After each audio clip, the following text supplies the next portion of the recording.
வணக்கம். I am Dr. T. Vanish Kumar, Head of the Department, Electronics and Communication Engineering. Electronics and Communication Engineering அப்படின்னா மின்னணுவியல் and தொடர்பியல் சொல்லுவாங்க. So இன்ஜினியரிங்கில் most important part இந்த ரெண்டுலுமே இருக்கும். So we know that நமக்கு தெரியும். அதாவது மின்னணுவியல் அப்படின்னா நம்ம மொபைல் ஃபோன் இல்லை எலக்ட்ரானிக்ஸ் இல்லாமல் ஒரு ஃபீல்டில் நம்மளை யோசிக்கவே முடியாது. ஸ்டார்டிங் நம்ம கம்யூனிகேஷன் வளர தான் ஒரு நாட்டோட இனோவேஷனாக இருக்கட்டும், ஒரு நாட்டோட பொருளாதாரமாக இருக்கட்டும், ஒரு மக்களோட பொருளாதாரமாக இருக்கட்டும், எல்லாமே வளரும்னு சொல்லுவாங்க.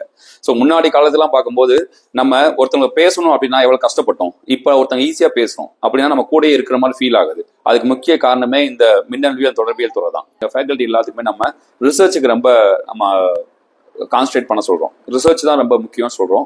எல்லா ஃபேக்கல்ட்டியுமே ரிசர்ச்சுக்கு ரொம்ப கான்சன்ட்ரேட் பண்ணுறாங்க.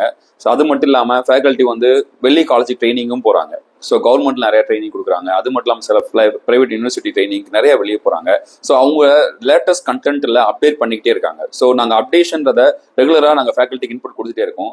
ஓகே, இப்போ நம்ம 5G முன்னாடிலாம் நம்ம ஒரு சேட் பண்ணணும், ஒரு இமெயில் பண்ணணும் அப்படின்னா எவ்வளோ கஷ்டப்பட்டோம். ஆனால் இப்போ அப்படி இல்லை.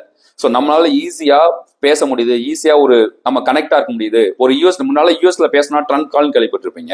அது எவ்வளோ கஷ்டப்படுறது, ஒரு ½ hour வெயிட் பண்ணணும். இப்போ அப்படி இல்லை, ஈஸியாக வீடியோ கால் பேசிட்டு இருக்கோம். ஸோ இது காரணம் கம்யூனிகேஷன். லேப் ஃபெசிலிட்டி பார்த்தீங்க அப்படின்னா, ஸோ நமக்கு இந்த ஐசிஎல்லாம் ஒர்க் பண்ணுவோம், நிறைய ப்ராஜெக்ட்லாம் பண்ணுவோம். நாங்கள் ப்ராஜெக்ட் லேப்னு செப்பரேட்டாகவே வச்சிருக்கோம் டிபார்ட்மெண்ட்ல. அவ்வளோ ப்ராஜெக்ட் பண்ணியிருக்காங்க. ஆட்டோமேட்டிக் ரோபோட்டாக இருக்கட்டும், ஸோ நிறைய ப்ராஜெக்ட் ஸ்டூடெண்ட் இன்வால்மெண்ட் நிறைய ப்ராஜெக்ட் பண்ணுறாங்க. அதனால தான் ஹேக்கத்தான் மாதிரி எங்களுக்கு நிறைய சென்ட் பண்ண முடியுது. ஸோ எங்க ஹேக்கத்தான் நடந்தாலும் தமிழ்நாட்டில் மட்டும் இல்லாமல் ஸோ ஆல் ஓவர் இந்தியாவில் எங்க நடந்தாலும் எங்க ஸ்டூடெண்ட் போய் ஹேக்கத்தான்ல பார்ட்டிசிபேட் பண்றாங்க. நிறைய வின் பண்ணிட்டு வராங்க. புதுமையின் மொழி அப்படின்னும் எதிர்காலத்தையும் குரல் சொல்லுவோம். அந்த குரலோட உங்களை முடிக்கிறது ரொம்ப சந்தோஷம். தேங்க்யூ.